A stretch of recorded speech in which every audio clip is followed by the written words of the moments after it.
Thanks. I'm not going to rely on that because it's not my scope.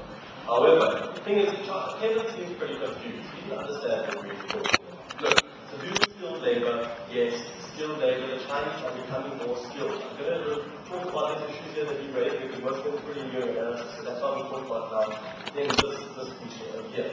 Okay, so the issue that we're bringing about innovation is that China is becoming an innovation nation.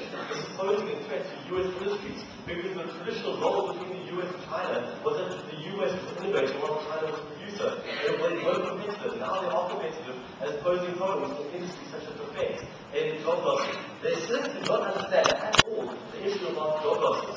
But let me first talk about that and the issue of this fakeness, okay? They said that there's no issue, no problem with fake products in the world. 9% of the world GDP is constituted by fake products, a vast majority of which are made in China. I said that in my first speech, they were listening. The thing is, that isn't the biggest problem. The problem is when real goods are made in China. When you have the real iPhone made in China, even if it's be by the US firm.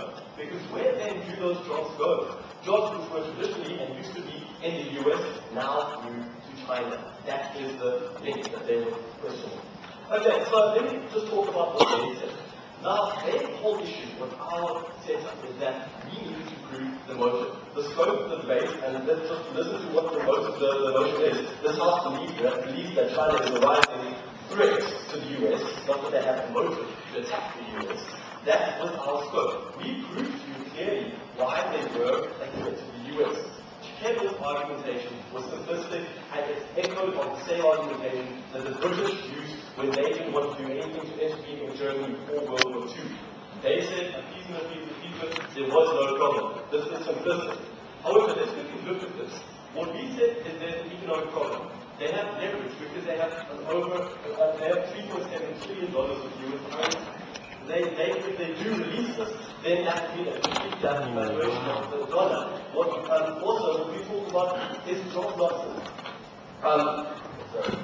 Their argument against that was that there's a huge beneficial relationship. I really attacked that. I already pre-remarked that in my first speech. Because I said that, look, yes, it may be a beneficial relationship, but who benefits more? China benefits more because money goes to China, products go to the US, but this means that China is not reliant on the US because China already has $3.7 trillion to use if they need any money, and the US is reliant on these Chinese products.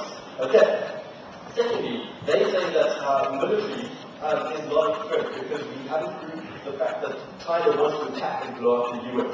The thing is, though, we proved that in the military argument is that now China is exerting their influence over these dictatorships, and exerting their influence over Burma, over Sudan, over Nigeria, over Congo, over Zimbabwe. Why is that bad? Because when they exert this influence, who's the go-to man for these dictatorships? It's China. US lose their influence, lose their power, and then on economic benefits and economic scale, they'll lose contracts to these Chinese companies. They said, even in their second speaker, conceded to the fact that China needs, or that the US needs technology. And yes, you said yes, the US does need technology, but they need it because their advantage in the world is that they have competitive advantage over innovation. If China is catching up, that means that they're lowering up, they're using up. They do respond to our argumentation about how China has a higher military spending than the US. And all they said was, oh, China would, no problem. Also, they didn't respond to our issue about human rights. We said, look, China, they're posing a problem. Why? Because they're poisoning babies, they have poisonous toothpaste. They said, oh, no problem, China, okay, see that ours. They didn't have any problem. The last problem in their debate was that they questioned our links. They questioned the links with job losses, with military growth and economic links. We clearly showed you economic links. Production more in China means job loss for the US. Military growth in China higher, then it's a problem for the US. Economic links, I've already proved.